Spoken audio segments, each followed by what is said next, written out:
जय हिंद दोस्तों आज हम लोग देखने वाले हैं एसएससी जीडी परीक्षा 2024 के लिए पिछले वर्ष पूछे गए जीके के महत्वपूर्ण प्रश्नों को जो बार बार एग्जाम में पूछे गए हैं दोस्तों, और इन सब प्रश्नों को इस बार भी आने की पूरी संभावनाएं हैं दोस्तों। किसी न किसी शिफ्ट में जरूर देखने को मिलेंगे। तो आइए दोस्तों देखते हैं। इसमें पहला प्रश्न है,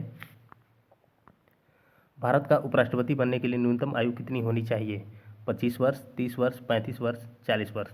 तो इसका आंसर क्या होगा? तो इसका आंसर होगा दोस्तों ऑप्शन नंबर सी, 35 वर्ष।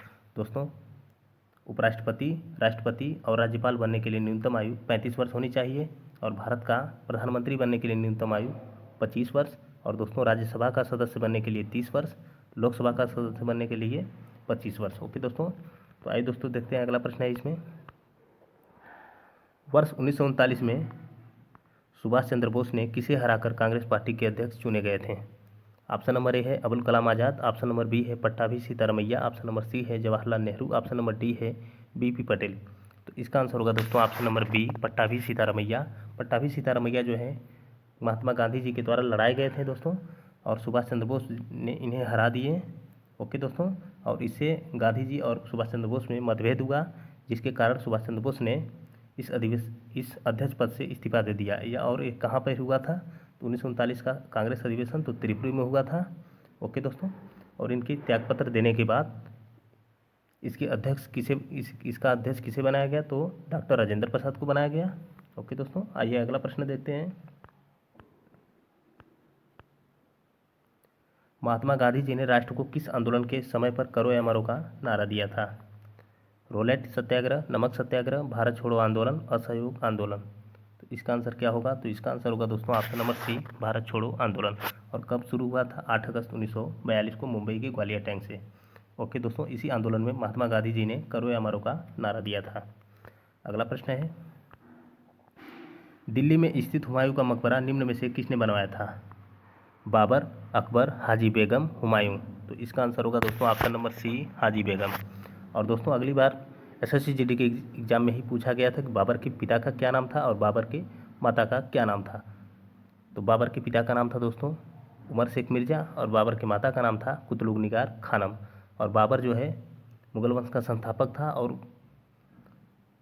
पानीपत का प्रथम युद्ध कब हुआ था? तो 1526 में किसके बीच? बाबर और इब्राहिम लोदी के बीच, जिसमें इब्राहिम लोदी को बाबर ने हरा दिया था और मुगल वंश का स्थापना की थी। ओके दोस्तों, अगला प्रश्न है, राष्ट्रीय गीत वंदे मातरम के रचयिता कौन है? रविंद्रनाथ टैगोर, शरत चंद्र चट्टोपाध्याय, बंकिम चंद्र चट्टोपाध्याय, सुरेंद्र नाथ बंदोपाध्याय। तो इसका आंसर होगा ऑप्शन नंबर सी, बंकिम चंद्र चट्टोपाध्याय। और इनकी पुस्तक आनंद मठ में इसकी रचना की गई। ओके दोस्तों, अगला प्रश्न है, राज्यसभा के सदस्यों का कार्यकाल कितने वर्ष का होता है? 4 वर्ष, 5 वर्ष, 6 वर्ष, 7 वर्ष। तो इसका आंसर होगा ऑप्शन नंबर सी, 6 वर्ष। और दोस्तों राज्यसभा जो है उच्च सदन होता है और लोकसभा निम्न सदन होता है। अगला प्रश्न है, राज्य विधानसभा में धन विधेयक किसकी पूर्व अनुमति से प्रस्तुत किया जा सकता है? राज्य का राज्यपाल, राज्य का मुख्यमंत्री, विधानसभा का अध्यक्ष, राज्य का वित्त मंत्री। तो इसका आंसर होगा ऑप्शन नंबर ए, राज्य का राज्यपाल।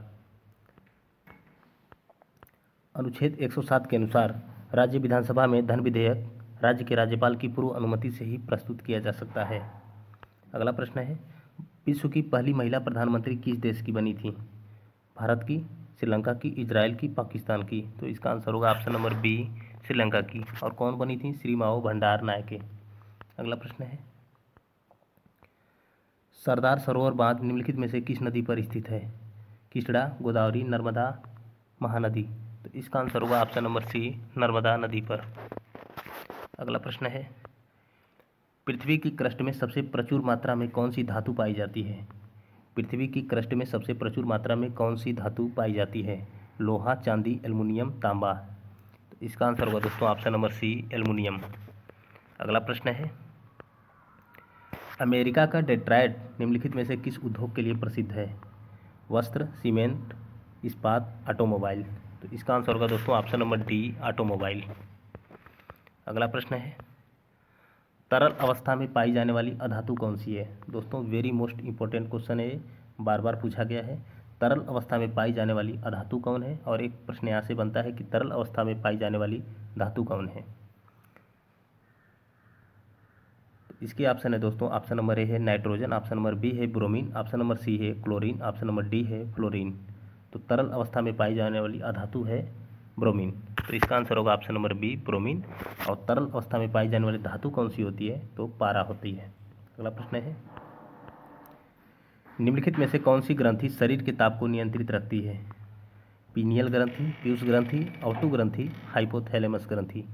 तो इसका आंसर होगा ऑप्शन नंबर डी हाइपोथैलेमस ग्रंथि। अगला प्रश्न है,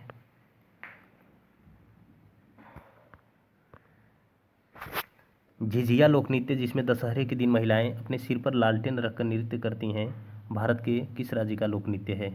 सिक्किम, बिहार, गुजरात, महाराष्ट्र। तो इसका आंसर होगा दोस्तों ऑप्शन नंबर बी बिहार का।